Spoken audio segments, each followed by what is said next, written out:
Like, if you want to be a good speaker in English, sorry. Jordan Peterson? Would you say that he's a great speaker in IELTS speaking? Content, like what you say matters or not? What do you think? What is fluency and coherence? One important thing when it comes to vocabulary that a lot of people seem to misunderstand, right? But it has to be, first of all, appropriate. Second is that it should be natural. Now, where do we find such vocabulary? If you are here to improve your speaking, the one thing you need to do is to have that determination, people. 11 to 14 minutes is enough for the examiner to decide. IELTS speaking is all about developing the language, first of all. So how to structure your speech naturally and clearly. To speak better, you need to think well. You need to think more. So this is one thing you can take away from today's session, people.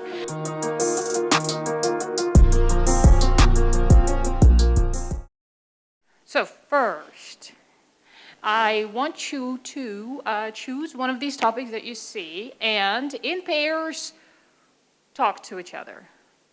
Okay? We want to start with a little bit warm up because I don't want you to be just listening to me. Right? Can you see the questions? Everyone select one topic that you really like. It must be something that you really feel passionate about. I hope everyone has a favorite show, right? Book or a habit or something, right? So choose one. You have 1 minute to think about. And in pairs, you'll exchange the stories. Got it? Are we clear?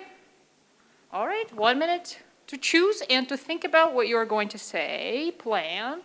So everyone has a partner, you need to make sure you have a partner. If you do not have, stand up, move around, and find a person. Do you have one partner? Do you have a partner? See, there are so many people out there. Go out, come on, stand up, ask around. So these two like kind of, yeah, well, they're, all right, over there, 4, there 2. There, here's your partner. Or, move around or whatever. Everyone, make sure you have a partner. So decide who is speaking. You have, as you speak, I want you to listen to each other. You have 1 minute, 1 to 2 minutes to speak. Are we good, right? Everyone is ready? Let's start, please. Let's start talking to each other. Share your story. Start.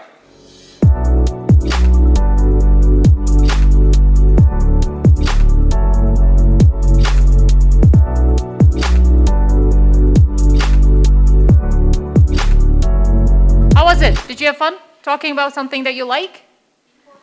Informative, right? Okay, cool. Now, I want you to ask this question. Who is a good speaker? How would you describe a person who is well-spoken? Louder? Fluent speaker, okay. Native speaker. Okay. Without thinking. Is that the same thing as fluency or is that different? Is that the same thing as fluency or is that different? Without thinking.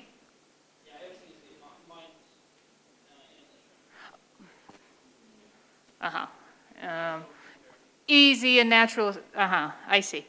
Right, okay. And what do you think about the next question? What does it take to score high on the IELTS speaking exam? Any thoughts? Practice. Practice what? Practice speaking? Like what kind of speaking? Are we talking about IELTS speaking questions or are we talking about something general or mix both? Yeah? Why?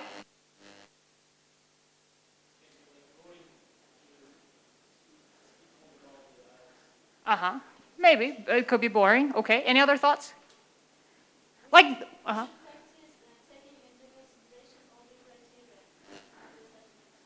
Oh, criteria. That is, right. Yeah, we're coming to it. Absolutely. Okay. Imagine a great speaker you've listened to that you would like to meet. Do you have a great speaker in your mind? Like, have you listened to anyone? I know several great speakers it's important that you understand that you have the right understanding of what, great speaking skills are, or what you understand by that, because then if you have something specific, right, in your mind, you can cultivate those skills. You can kind of gravitate towards as you prepare more and more. But if you have some vague ideas about what it is or what it means to be a great speaker, like native speaker. So we're all doomed here now. Okay? Like if you want to be a good speaker in English, sorry. You have to go back, change time, change your parents, change your DNA, and then become native. Like that, for example, doesn't make sense, right? So maybe there are things that make a great speaker a great speaker. For example, do you know this guy? What was his name? Sinek or something. Simon Sinek? Have you heard of him? Simon Sinek, I think. I'm sorry, I'm very bad at names, so even if I know the guy, I don't know his name for sure. Have you heard of him? Do you know him? Well, yeah, but mostly, what I care about him is, the qualities that he has as a speaker, as a person, not as entrepreneurship skills, entrepreneurial. Okay. How about what was his? Jordan Peterson? Yes? Would you say that he is a great speaker? Right? What makes him a great speaker? Could you please tell us, enlighten us for those who don't know who that person is or maybe don't have much information? Scientist. Yeah, he's a professor, definitely. He's a university professor, psychologist. Yeah, he's everywhere, honestly.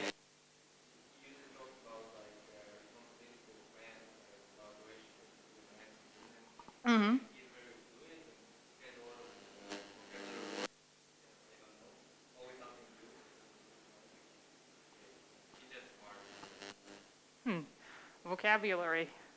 I really admire Jordan Peterson because of his content. For example, when I listen to a speaker, I am first of all interested in their content, right? We want to listen to people that have some meaning to share, right? We don't want to simply listen to, blah, blah, blah, right? So first of all is the content. Again, that is also related to IELTS, or is it not? What do you think? In IELTS speaking, content, like what you say matters or not? What do you think? Task response in the speaking. Coherent, yes. Coherent is a little different, and by task response you mean answering the question.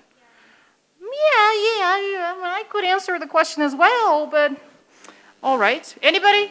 Content? You know what is content, right? Again, the meaning of what you're saying, ideas, So that's the first thing, for example, the first factor that I care about when I'm listening to speakers. Another thing is, what else makes him a great speaker that everyone wants to listen to him? And he talks about everything. He has, he's, one of the very few incredibly intelligent human beings on earth. So he can talk about everything. He has ideas, knowledge about everything, not just, a few things, right? So what else makes great speakers that we want to listen to them, other than the content? Logic? Well, okay, let's kind of, attach logic to content part, right? Like things that they talk about make sense. Again, if Jordan talked about nonsense, like if he talked about nonsense, no one would really listen to him. But another thing is presentation skills. So when you speak, you want to present yourself, your ideas in a way that others are interested, they want to listen to you, right? Now, do you think that plays a role in IELTS speaking as well? Do you think that matters? Right? Most of you are here for this IELTS speaking, right? So that also matters. It's part of it. Now I'll explain why with the next task. Okay, so someone mentioned assessment criteria, so we need to know, right? Before we think about all those qualities that we think examiners look for or great speakers should have, we need to know exactly what examiners are looking for. So, in your handouts, right, you have the handout number 1. This is a shortened version, and I believe we don't need any band score description below 5. So let's look at the top row, right? What are those criteria that examiners are looking for? What's the first one? After the band score, we have fluency and coherence, right? What is fluency and coherence?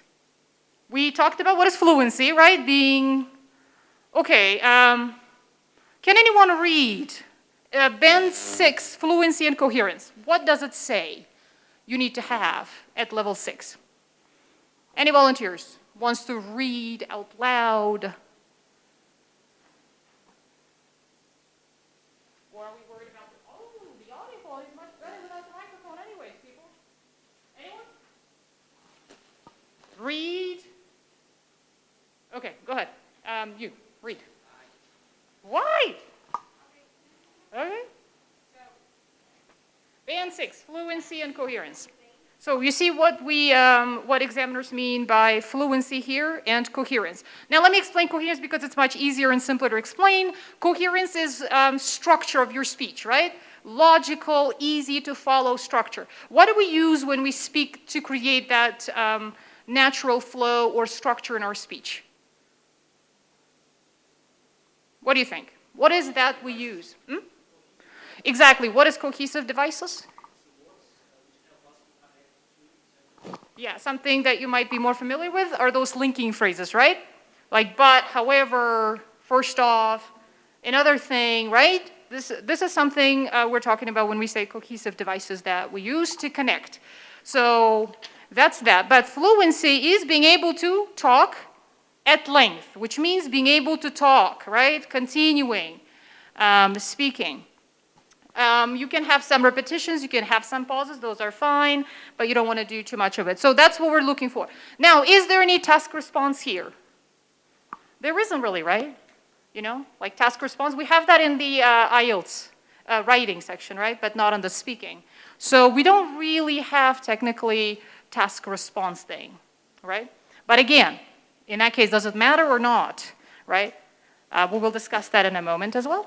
Next is lexical resource, right? We all know what is lexical resource?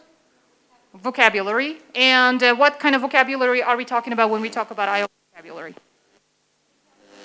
Specific, right? And? Collocations. Idiomatic language, right? And? Any? Phrasal verbs.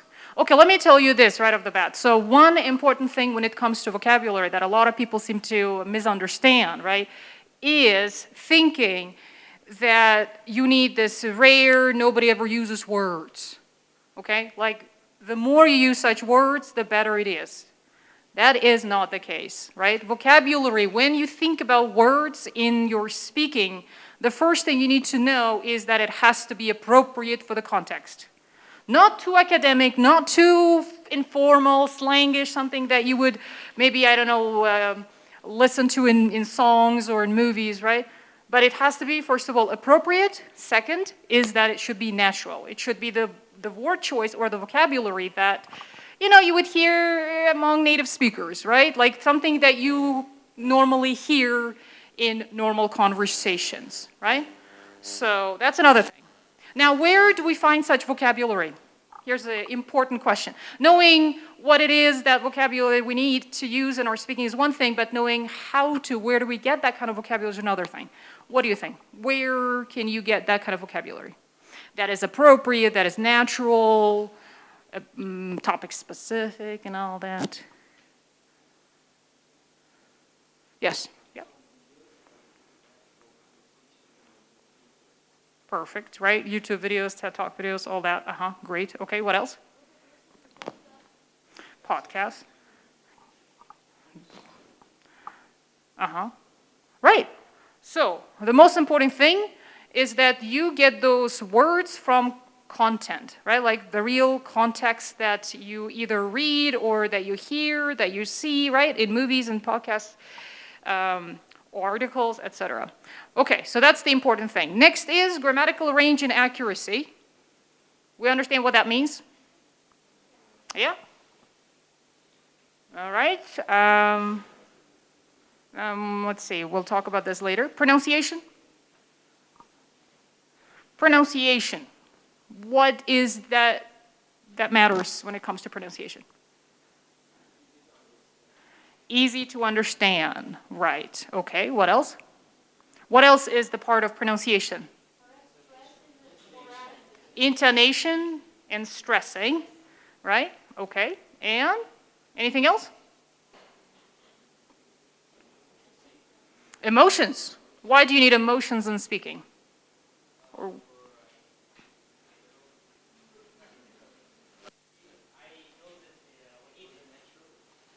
to sound more natural, right? How about that? Would you agree?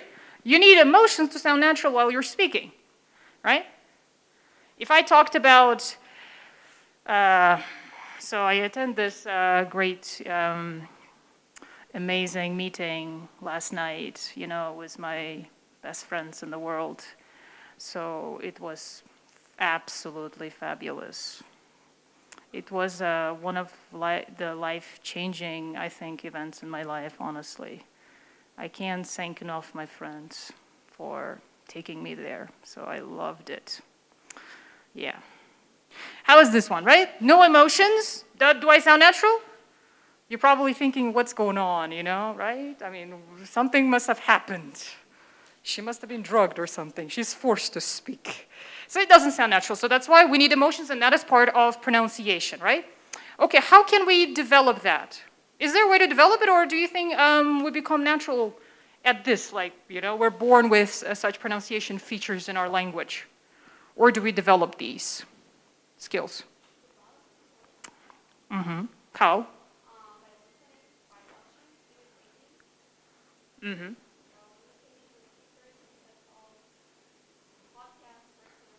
Great. Who does that? Raise your hand if you do that.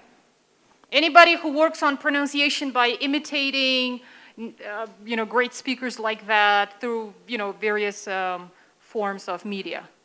Why are there so few people? What about others?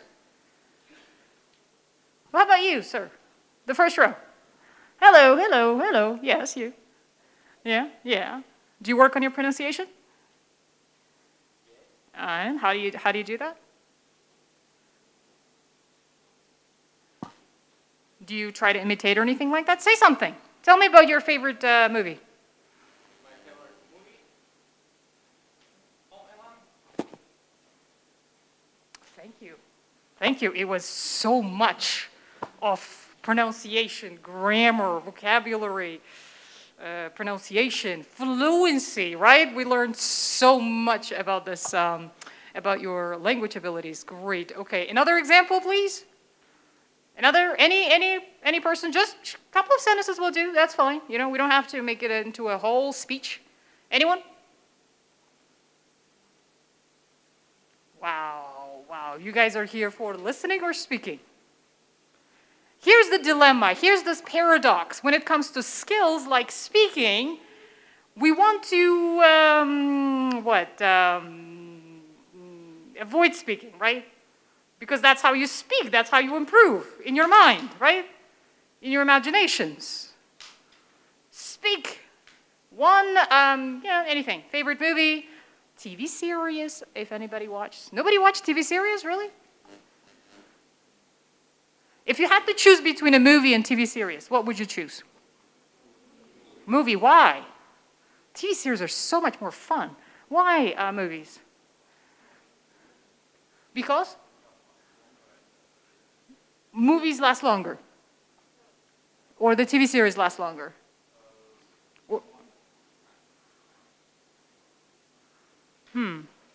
Oh, okay. I see what you mean. Yeah, TV series usually have like episodes, right? 20 minutes, 40 minutes or something, but movie is about hours at least, so that's a good reason. Okay, so tell me about your favorite movie then. Just a couple of sentences will do. Louder, speak with confidence so that we all can be like, wow, look at this guy. He's the next great speaker. Do you have one? Yeah? We can hear you. One more time.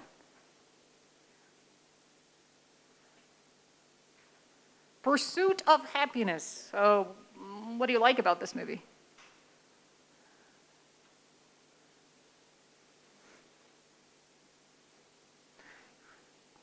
Okay, I'll give you an example. So, well, I love actually TV series, movies as well, but one thing I love about TV series, and I always prefer them over movies, is that I like that sequence. I like that storyline that continues for some time, that is stretched out. You know, like when you watch a movie, the whole plot starts and ends, you know, within one movie, right? It's kind of, you know, little, but for me, that continuity is important. So that's what usually TV series have, right? It's like, you know, it's kind of life. It has the next thing happening, and I love that part. And I love how characters evolve, you know, through the scripts and everything, through time. So I love watching them whenever I can. I am always like, watching at least, or maybe sometimes I repeat. So the one that I'm watching right now is called Everybody Loves Raymond. It's actually a pretty old show, but it is so much fun. And the reason I actually started watching it was actually that I was recommended, you know, by another podcaster from another show called Office, right? And here's the interesting thing about this show is that it is so much different from regular shows that I watch, like, you know, Friends, The Office, Parks and Recreation, comedy and everything. So this one, for example, this particular show that I'm talking about centers around typical values of a couple of decades ago, right? So where they explore mostly family values, relationships. It's just really, really fun. So all of these values looked from the perspective of a comedy. Sarcasm, you know, and everything, and, you know, how life can be so fun when you have so many relatives or family members, you know, living right next door to you. It's so much fun. So, for example, here's one sample answer. Did I just tell you the name? Everybody Loves Raymond. That's my show. That's what I love about it. Thank you. So we need to add content, okay? If you are here to improve your speaking, the one thing you need to do is to have that determination, people, okay? I might try to kind of encourage you right now to speak, but if you don't have that within you, do you think anyone can make a difference? Do you think any lecture, any program can actually kind of make you speak and improve your skills? Think about that, right? That's something that you need to develop and cultivate within yourself. Anyway, so let's talk about the test format. Who knows the test format of IELTS? Raise your hand if you know the structure, the timing, the parts that it has. Raise your hand. Okay, not so many. We'll quickly discuss these, right? So this exam lasts 11 to 14 minutes, right? Think about that for a moment. 11 to 14 minutes is enough for the examiner to decide, to evaluate your skills. Do you know what that means? Right? The responsibility, the whole responsibility of showing off your skills lie on you within that timeline, right?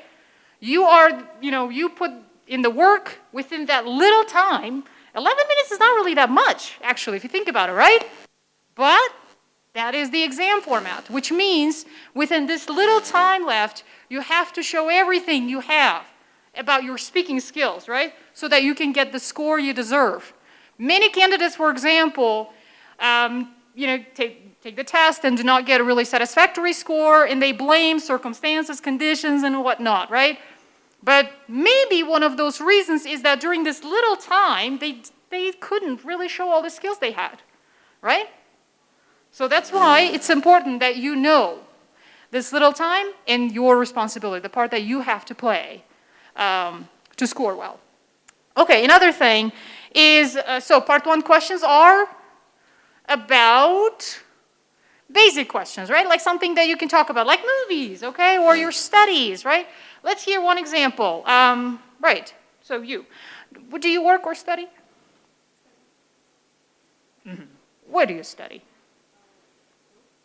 Mm-hmm. What do you study? Do you study some specific subject, or do you study everything? Mm-hmm. What kinds of specific subjects?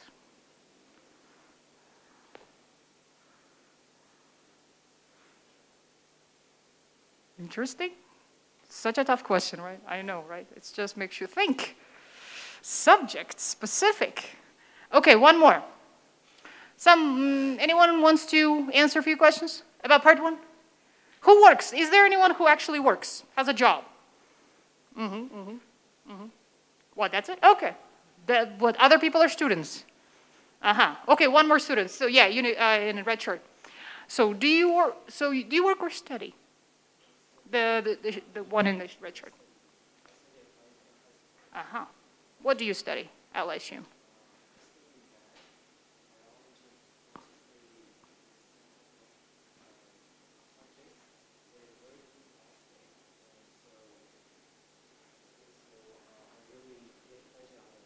Ooh, you get pleasure. Nice language. Okay. Is there anything you don't like about your studies? I don't like when teachers don't answer the question of students when they ask, and we don't just interact them well. Why not? Like, why do you think that happens? Not all the teachers, but some of them, they are. Why do you think they do that? I don't know, maybe they have some personal problems. I don't know. Interesting. Right. Thank you. But your answers are clear, right? We learned about, about your studies, like so many things. Okay? So this is one example, right? Like studies, work, something you're familiar with. Then we have part two, right? What happens in part two? Non-stop. Non-stop, like a robot? Speaking like a robot with non-stop? Impressive. It has to be impressive. What if it is a little boring? Mundane, every day. It's not a big deal, but, Right. That, the first 4 questions that you had, right? Now, so here's the important thing about this part 2 speech. You have to talk about one thing for a long time. How can you do that? Right? There's not going to be question, answer. Why? Why not? What happened? When did you start? There's not going to be such interaction in the part 2. So how can you speak about one thing for a long time? Make a plan, sure, yes. What are you going to include in the plan?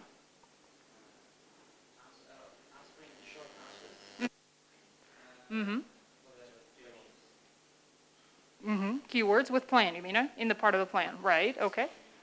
Okay. So, right, bullet points, exactly, okay. Then we have part 3, right? What happens in part 3? Related to part 2 questions, you get more general, abstract, something, questions that make you think, right? Okay, so we're going to look into examples of those. Let's see. We're not going to discuss this one here. We're going to move on to examples. So in this part now, right, in your handouts, you have handout number 2. I need you to ask each other these questions first, right? Let's start with part 1, okay? I need you to talk to each other, again, in pairs. Find your pair, find your partner, right? You have, for neighbors questions, you have 4 questions. So 1 or 2 sentences, 3 sentences max would be okay. And I need you to speak for 2 minutes, let's say, right? And then the part 2. Describe a very difficult task you succeeded in doing as part of your work or studies. You all have it, right? Think about one very good example that is, if it is real, if it's based on, relevant story, that would be really nice. So think about that. You have follow-up questions there, right? To help you, to guide you. So, like if you think about, okay, how can I talk about this one project that I had at work or, in my studies for such a long time, use the bullet points that you're given, right? What you did, why it was difficult, how you worked on this, and why you think you had successfully completed this task. Got it, right? At least this part. Then we have part 3 questions. Okay, maybe we will do the part 3 after. So at first, I need you all, again, in pairs, talk to each other, neighbors, and the part 2. Part 2 can be 1 minute for now. It's okay, all right? So in total, 4 minutes. 4 minutes per person. Everyone has a partner? Yep. Find a partner. Who doesn't have a partner? Raise your hand if you do not have a partner. You need partners, people. There is one guy. Okay, you don't have a partner. Over here, please. You can just move right over here. or you can move, doesn't matter. Who else doesn't have a partner? He's a great speaker, by the way. Who else? Everyone else has a partner. Awesome. Okay, well, you have all the questions? Please start. You have first part 1. Ask each other part 1 questions. 3 minutes. All right, thank you, bye. Thank you, guys. Time is up. Thank you. So everyone practice a little bit. I feel like maybe for some people it's kind of hard to understand how to answer, right? What to do really. So we're going to have examples, right? So we have an example, Iroda, right? You will give us exemplar answers, right? So she will show you how to answer, or just one way of answering these for example, part 1 questions, right? Let's see. Let's talk about neighbors. How often do you see your neighbors? Now, here's one example. How well did she do this? Great job, right? If you notice, I did not keep asking her questions. I just asked her one question and she developed the rest. I just had to just sit back and listen, right? So remember that. We're going to come back to how you can do something like that. So this is one example. Now, can you also give us example for the part 2? A very difficult task that you succeeded in doing as part of your work or studies. Thank you. Great job, right? Again, I have no questions. She explained everything, right? She developed. She did talk about one thing only, if you notice, right? What do you think about her fluency? Great. Let's look at the assessment criteria, right? Fluency. So where she is. Let's start with 9, right? Speaks fluently with only rare repetition or self-correction. In her case, I did not really hear any corrections or even hesitation, right? If there is hesitation, we know what is a hesitation, right? Little pauses, right? So any hesitation is content related rather than language related or, vocabulary, grammar. Did she pause to look for words or like grammar? She didn't actually even pause at all, right? She didn't even think about, okay, what do I say next? She was really well prepared. The story was told very, very fluently. Great. Speaks coherently. Was her speech coherent, logically organized? We did not have any questions. Wait, what? What happened? Why did she say this? There was no confusion there, right? Which means she used those cohesive devices so naturally that it was so easy for us to understand and follow her. And did she develop the topic fully? Here, right, maybe something that someone else mentioned earlier, like task response, kind of answering the question, right? Answering the question and fully developing the idea. This is here, right? We have develop the topic fully and appropriately. So you keep on explaining whatever you say, right? It's a very essential skill to have, both for general speaking skills and for the IELTS speaking, right? So I would say her fluency was pretty good here, right? Now, Lexical Resource uses vocabulary with full flexibility, which means very easy use, right? Like, different word forms, collocations and everything. Everything was, quite accurately. And precision in, related topics. So the word choices were relevant. There was no word that I thought, nah, that word should not be there. That was not correct word. There wasn't, right? Which means she used the vocabulary quite precisely as well and flexibly. Did we hear any idiomatic language?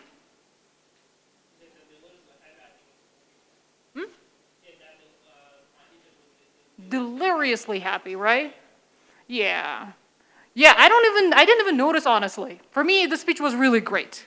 I didn't even notice, idiomatic language did not stand out separately, She did not kind of stress some idiomatic language. So she nicely incorporated all of it into that one speech. Or even the, part 2, I think. So I would say it was very good as well. Grammatical range. Now, grammatical range and accuracy. Here's the important thing. We don't want to simply speak grammatically correctly, right? We need to show also range, right? Do we know what is a range? Different types, right? Structures. Not just, even in the questions in part One, like for example, do you invite your neighbors? What is the grammar in the question asking? Present simple, right? Do you invite? So your answer could be, yes, I invite them every day, every weekend. Or no, I don't invite them. I don't have time for them. See, my grammar was very limited right now, right? I just used it present simple to say yes or no, and that's it. But in her answer, we had like no, she talked about in the present, but then she contrasted, right? She talked about the past when she used to. So we have this range of grammatical structures. Even part 2 was full of different grammatical structures. We will discuss more what other grammatical structures there are later, but she had full of them, right? And her grammar was, again, very accurate throughout the speech. And it was very natural as well, right? Grammar did not stand out like separately. It was so nicely expressed. What else? Slipped, no, not relevant. Pronunciation, how about pronunciation? Did she stress, sounded natural while she was pronouncing words and everything? Yeah, would you say? Everything was pretty well done here as well. So her range of pronunciation skills, right? Sentence stressing, subtlety in her speaking. And was it effortless to understand? Her pronunciation was easy to understand, right? So there you go, check, right? That's how, for example, you want to speak. That was a very good example. Now, one thing, to speak at length, right? So here's one question. How can you speak? You have seen example of how to speak at length and how you normally speak, right? This is where that difference between general speaking, everyday life speaking, and exam speaking kind of, contrast, right? In everyday life, if I asked you a simple question like, hey, do you study? And your answer would be, yeah, enough, right? Or do you like your studies? Not always, but, can't complain. It's all right, it's fine. That's enough, right? Or what's your favorite movie? Again, just the name is enough, right? Because in daily life, I'm just interested in information. I just need the answer, right? I'm not interested in your language skills. Please don't waste my time. Just answer the question, right? That's enough. But for the exam, can you speak like that? No, right? You're not going to show any other things that examiners look for when you just answer like, do you study? Yes, I study. What is it? Like repetition? Yeah, like lack of language skills. So what we do, we need to speak at length. IELTS speaking is all about developing the language, first of all, right? We need those 4 things that we discussed, right? How do we do this now? How can I continue speaking? Like when you ask me a question, hey, do you work or study? I just say, I work. Next question. How can I continue speaking? Give me one example. So you work or study?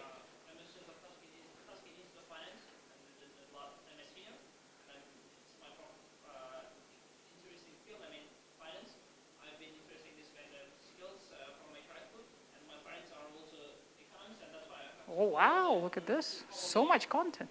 Wow, we learn about parents, we learn about what he studies, where he studies, and he did answer the question fully, right? So that's what we want to do. Awesome, great.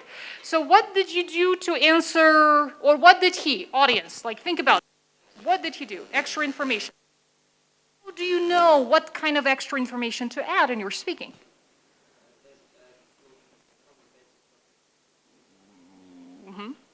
Basic topic. Okay, what if it was do you like music? Right? Simple part 1 question. Do you like music? Again, yes, I like it. No, I don't like it. How can I continue? Another example, please. I need to continue. I need to show vocabulary, fluency, grammar, pronunciation. Right? How about that? Now that's helpful. Could you give me one example, please? So ask those questions and answer as you answer this one question. Do you like music? Do you like to listen to music? Thank you, thank you. That's so much enough for me. Thank you, I have heard enough. I had to stop her myself, so she had so much to say, right? Again, she didn't just say yes.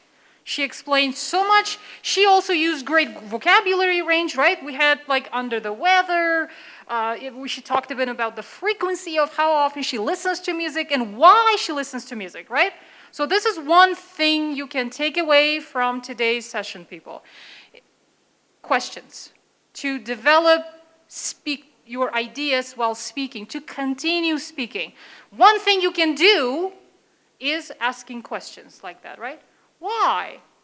What kind of? Why not, right? Do you invite your friends over your house? Yes. Why yes? Why not? How often do you do this? What do you really like about this, right? If you've noticed, like when I was talking to some of you when you didn't have a partner earlier, that's what I did as well, right? I didn't just, end with, okay, what's your favorite movie? Oh, this, okay, cool.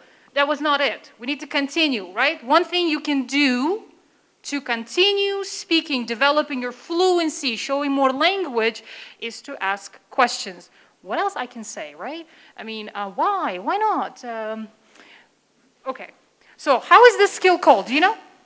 Such questioning and everything. Right? Who knows what is a critical thinking? Raise your hand if you know what is critical thinking. Wow, very few people know. Okay. Thank you. We got it right, people? Do you understand what is critical thinking, right? It's simply being able to come up with reasons, right? More questions. You can continue speaking.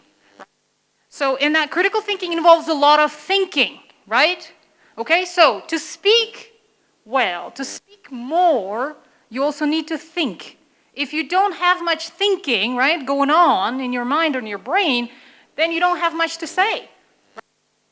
Okay? So that's one thing you need to remember and practice applying. So when it comes to, again, improving what we can do, critical thinking, right?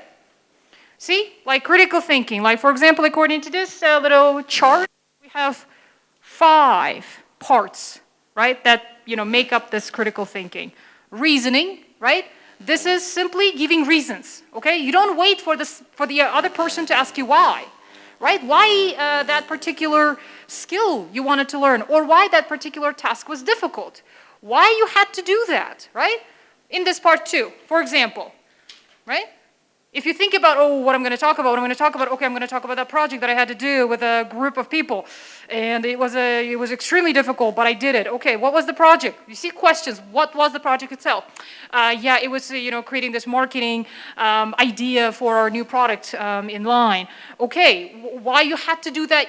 Why you had to do that? Well, I was really chosen for that with the other, members in our team because, before that, actually, we had done another similar project and we really did a great job. So our boss was like really happy about that. So I guess that's why he kind of, selected us again for a new project. Okay, what's next I can ask? So now tell me about what you really did, which made it so hard. What was so hard about it? Okay, so what was really hard about it? You see what's going on right now, right? As I am trying to speak more, I'm asking questions. By asking questions, I continue. And that's how I'm going to create that natural speech, right? Which would be clear for you. You will not be asking questions. All you have to do is just listen to me. Okay, right? I got it covered. I will, come up with the next natural thing. Okay? So how to structure your speech naturally and clearly? Again, these questions, right? Critical thinking. Make sense? Right? Problem solving. That's another great part of critical thinking, right? Problem solving. This does not have to be about real problems, right? I mean, even in the speaking right now, one problem of mine right now I have is, I don't know the questions. Part 3 questions, right? Let's look at one particular question. Difficult jobs we're talking about. What are the most difficult jobs that people do? Whoa, I don't know. Doctors, military officers, president. Being president is quite tough. See? Lawyers, The list goes on, or do we stop somewhere? See what I'm doing right now? I'm just listing things, right? How about I apply some critical thinking? Now, why these jobs that I listed or that we listed together right now are difficult? What's so difficult about being a lawyer? What's so difficult about being president? Hey, you have all control, you have all the money, you have all this, status and respect. What is difficult about being president?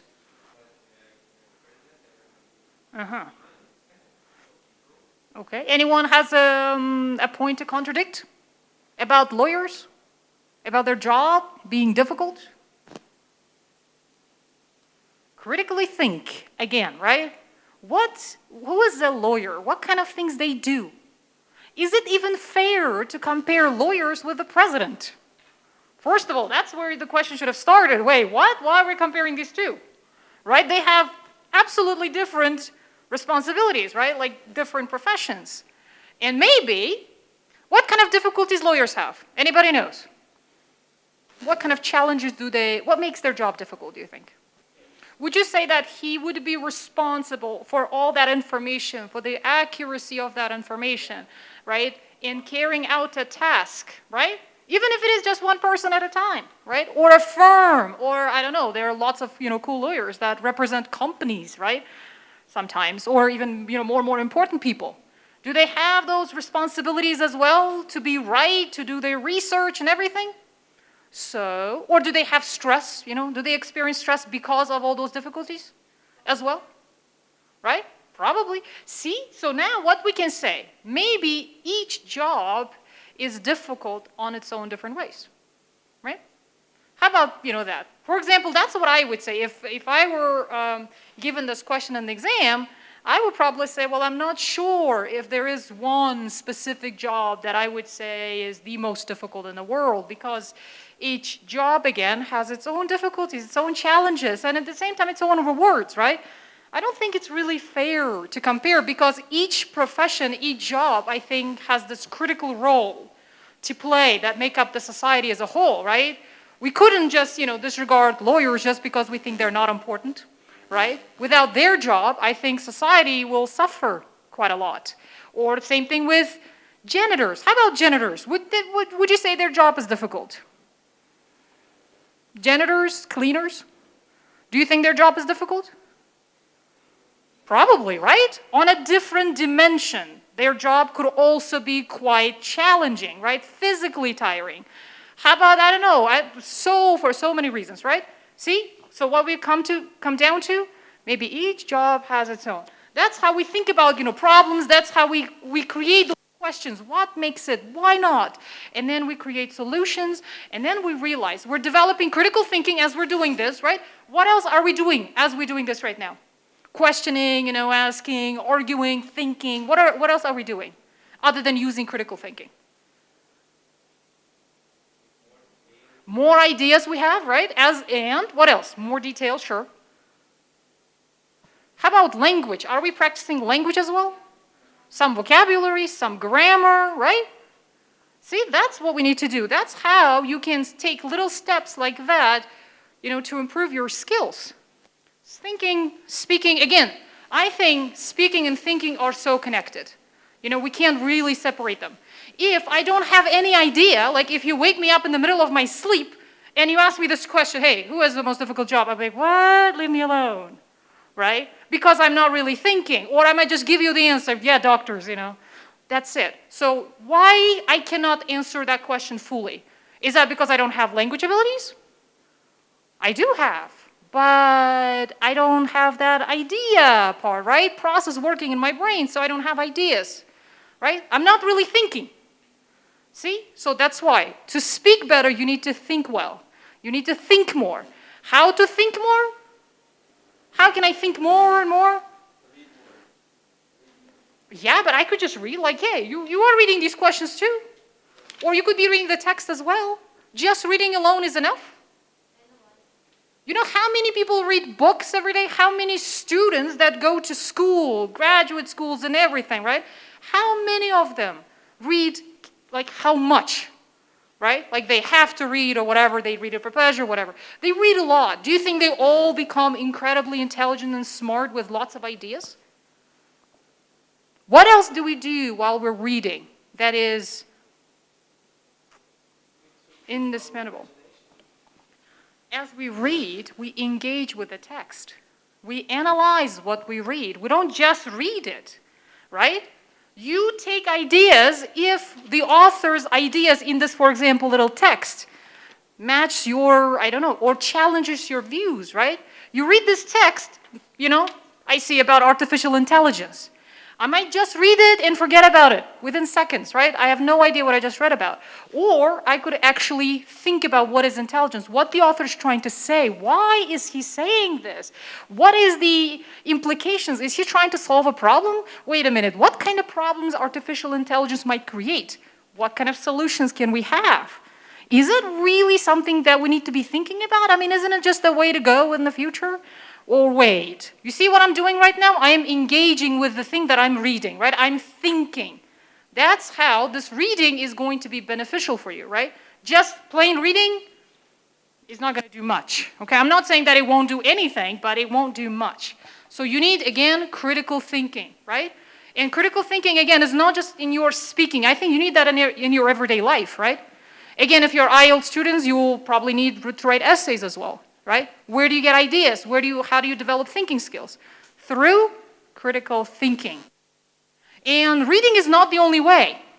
How about right now, as you listen to each other, are you learning something? Are you gaining some insights from one another? However small or big it is, right? So that critical thinking does not have to be limited to, or thinking or idea generation does not have to be limited to only reading, right? It can all come from different ways of information. Audio, speech, right? Conversations, discussions, etc. Next quality is evaluating. You know what it means, right? You evaluate. What is evaluate? Assess, simpler word. Like check, think about, right? Like you have this idea, right? I don't know, you think that listening to music is a waste of time. Assess your idea. Do you really agree with that? Is that really true, right? So we can, again, question what we are saying and why we're saying this. So we don't just say every idea that comes to our mind. We have to evaluate it, whether it is right, whether it's good enough, right? Whether it makes sense, etc., right? Okay, now here, like this is what you need for the IELTS Part 3 speaking. These are the skills. Critical thinking, like divided into specific kind of sections. We're going to look at a few questions that literally reflect these same skills, right?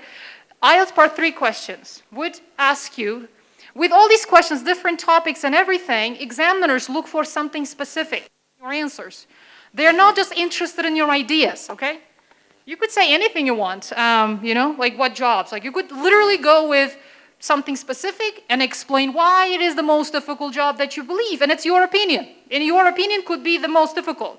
My opinion is that every job is difficult in its own, but you might be like, no, one job is the most difficult, and you could explain it, you could evaluate it, and blah, blah, blah, right? But that's not good enough, right? Because you're not really analyzing, you're not using critical thinking skills, right? Analyzing, you need to compare and contrast. To think about the past, the present, maybe even future, if possible, right? Like whatever helps you. Consider the hypothetical situations. What are hypothetical situations? Imaginary situations, right? Exactly. You could use that to think ideas as well, right? To continue speaking more, right? We will again look at some questions. Some questions in Part 3 specifically ask for hypotheticals. The question would be like, let's see, we have a hypothetical question. Would you use artificial intelligence in your life in the future? Right? It's hypothetical. So how do you answer this question? Hypothetically, right? What does it mean? One example answer. Would you use artificial intelligence, you know, like if you could kind of purchase it or something, right, as like a little piece of equipment, right? Would you do that? And it would do everything for you, like instead of you, honestly, all the thinking and working and all that. Would you do that?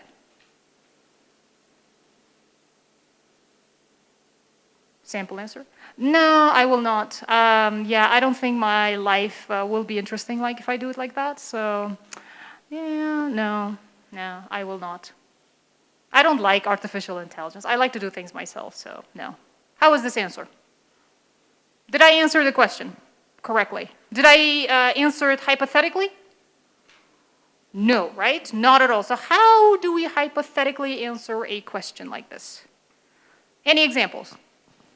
Any volunteers? Thank you.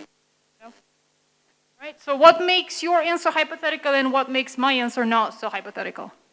What's the difference? Explanation. Mainly grammatical structure, right? The question was, would you? I answered, no, I will not. I don't like. No, I don't think I will, right? That is wrong, right? That is not hypothetical. We will like that if we are given realistic choice, right? Will you do something? No, I won't. That is, or yes, I will. That is the correct answer. But if I asked you a would you question, you should answer with yes, I would or I wouldn't. And then explain why, right? Again, that critical thinking part of it. That's what you need to know. IELTS speaking questions are, again, based on such grammatical structures, right? Examiners ask these questions for a reason. They want to test your certain skills, like hypothetical. Do you understand how to answer such questions? Can you answer using such, hypothetical language, right? And again, evaluate cause and effect. You have to justify. Do you know what it means, justify? Explain proof, right? Why do you think, let's see. Do you think successful people are always happy people? Probably, right? Maybe, right? So that's why they might not always be happy just because they're successful, right? So, did you explain why? Yes, you gave your answer, right? And then you explain, you justified yourself. You try to develop yourself by even giving examples like, for example, when they go to sleep, they might still worry about, problems like that. That's what we're talking about, right? You always want to explain like that, right? How did you kind of continue speaking? Why didn't you just stop after? No, I don't think so. What kind of helped you to continue speaking? Yeah, what helped you to continue while you were answering that question? And you had some ideas already, right, about this. You knew. You've heard about this before? You've talked about this before? It's the first time you're talking about this. Great. Awesome. Next is speculating and predicting, right? There will be always questions, at least one question you will get in part 3 where you'll have to predict something, right? Do you think artificial intelligence will become more popular in the future or not? Again, what is the examiner looking for with this? More about your language for future, first of all, right? Then all these other skills, like can you explain why you think that it will be or it will not be, right? Justify your reasons. Maybe think about the consequences. Why do you think it will not happen? How it will affect our lives, the different parts of our lives, right? Make sense? Right? So again, let's see. Here. Speaking question types, this is something maybe you don't really think about, you don't kind of maybe even learn when you practice IELTS speaking questions, but these questions are designed to test primarily, again, your language skills, right? So part 1 has certain question types. They don't just come up with any question they like, they don't just talk about anything. They ask you questions that specifically check skills like basic description, right? When they ask you, tell me about your house. Like, and I tell, okay, so I live in Boulevard Street 4, apartment 4B, and it's a big apartment. Did I describe my house? I didn't, right? I just gave address, I don't know, and then like a little description of the size of the house, right? The apartment. But that's not good enough, right? So examiners looking for description. What do we do when we describe? We use adjectives, right, to describe things. Or adjectives like, for example, when I asked you about, tell me about your favorite movie. Again, I was not looking for name of the movie, right? Even if you don't remember the name, it will be totally fine. Like, I don't remember the name of this movie, but it has made this most significant influence in my life ever, right? The movie explores, the hardships of one individual who then becomes so successful in life. And it teaches this valuable lesson in life, how you never give up, right? That sense of determination or perseverance can overcome so many different obstacles. And I love that movie, but I just don't remember the name, for example, right? See, try to use adjectives. I try to describe the movie. So now, you kind of know which movie I'm talking about, right? Do you know which movie I just talked about? What was that movie? Pursuit of Happiness? That's Pursuit of Happiness. That's what happens, right? Pursuit of Happiness. Have you guys watched this movie? with this guy. I don't remember the name, honestly. Anyways, right? So that's what we do. When the question examiner asks for describe something, they're looking for qualities, adjectives, right? Description, not information. Examiners are not looking for information. When we give information, we just want to give basics, right? Again, what's your favorite movie? Name. Describe your house, blah, blah, blah. Do you like something? Or look at the question types of. That's also a very common question, right? Example of this question would be, for example, when they ask you, what types of shops can be found in your local area? Or what types of things do people collect in your country? Right? What examiner is looking for? Not information again. If you just start, okay, what people do, they collect cars, money, statues, I don't know, what else? What else do people collect in your country? Do you collect anything yourself? Do we have anyone that collects anything? No, really? Really? I collect so many things. Oh my God. I'm a collector. But anyway, so what is happening right now? The question, this examiner is not asking me for actual things, just a list of things, right? The question with like types of is looking for again. Yeah, of course, we do need to mention some names, but also explanation why. Why people collect cars, why people collect toys, why people collect whatever they collect, right? Again, what you really say doesn't matter. As long as it makes sense, as long as it's realistic, right? As long as you explain well, critically analyzing why people collect those things. Okay, I could say maybe, well, interesting thing that happened recently with people collecting more things is more and more people are collecting like, pieces of technology like microphones, for example, or cameras everywhere. Right? I guess if I had to think about why they're doing this, it might have to do something with the digitalization of our lives right now in so many different ways, right? More and more people kind of feel jobs or studies might have to, be surrounded by technology, and that's what they're trying to collect, right? And maybe, one possible reason could be that pieces of technology like that, in the very, near future, might actually become very, very expensive, right, as we kind of move towards more online, world. So, who knows? You see what I'm doing right now, right? I kind of developed only one idea, but I explained why by comparing, contrasting, right? Is it working? Okay. Right? Makes sense? You see? So examiners, when they ask these questions, these types, they're not just looking for information. Or another common question is yes, right? For example, these are very simple questions like, is reading important? The obvious answer is probably yes, right? So here's the danger. Many candidates will just answer yes. Or, is smoking bad? Yes. And that's it, right? But you don't want to do it like that. See, for example, one example of, let's see. Oh, tell me about different types of public transport in your country, right? Look at a model sample. In my city, there are many types of public transport. For example, buses, taxis, trains, planes. What's happening? The candidate is just listing names, right? Which is really not good enough. It's very basic, limited English, right? What score would you give to a person who speaks just like that? 5.5, perfect, exactly. Well, granted that they say it well. If they said it like in mine cities, if they made more grammatical mistakes or pronunciation issues, right? If they said something like tahis, who knows, I don't know, right? Now the score is going to go down and down further, right? See?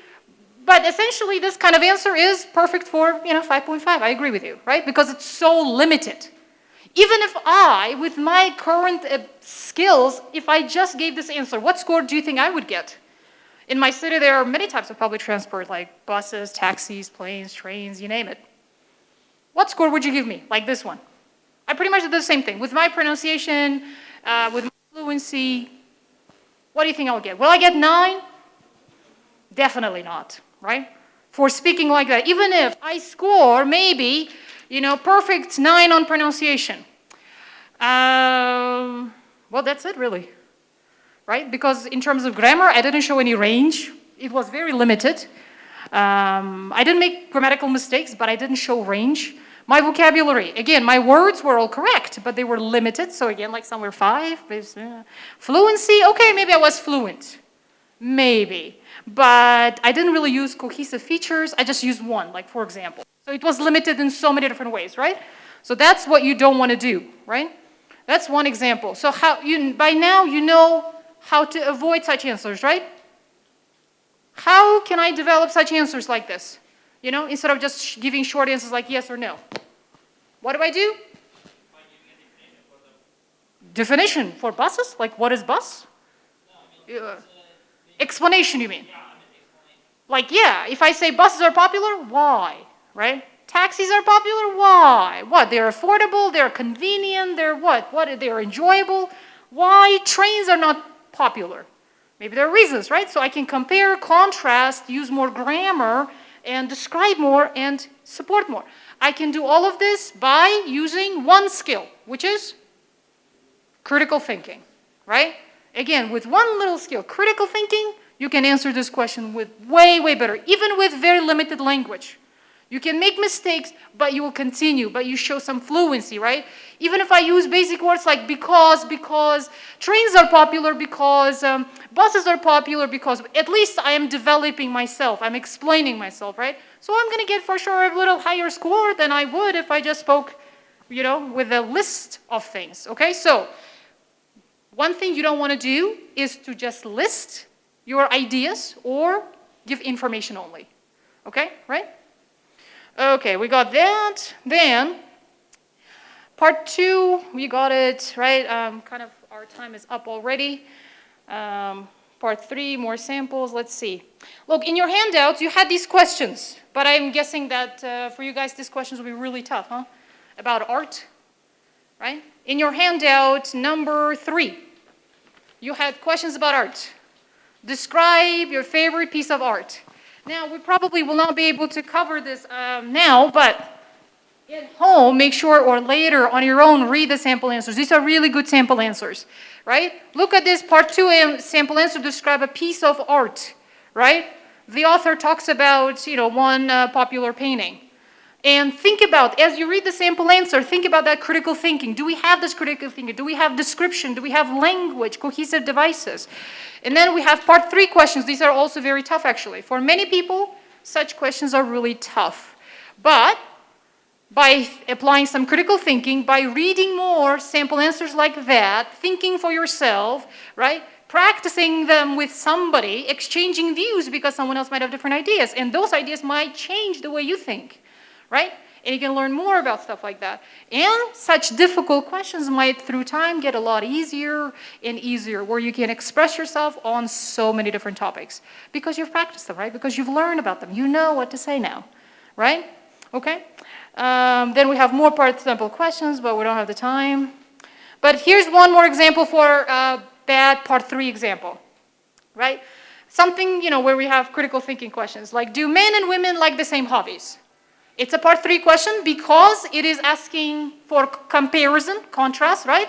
We're comparing the hobbies of men and women, and we're talking about other people, right? Like general question, right? Look at the sample answer, which is, let's see, I think men and women like different hobbies. For example, men are fond of many types of sporting activities, such as football and basketball.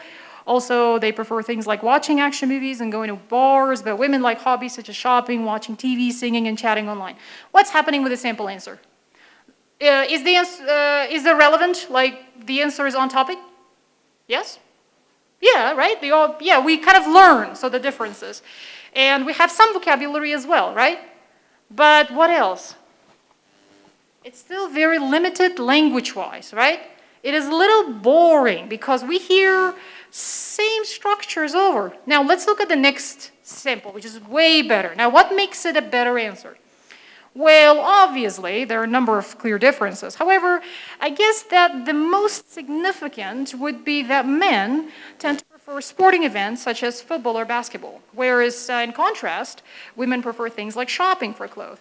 In addition to this, another possible distinction might be that men usually like watching films, while women are more likely to prefer watching soap operas on TV, right?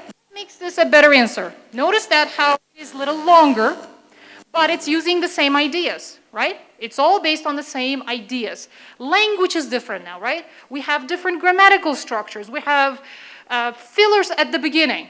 Another good thing you can do, because thinking is such a huge part of speaking, you need to have some time to think before you, like answer such tough questions. So one thing you don't want to do is to start right away answering and giving differences or thinking like, well, what are the differences?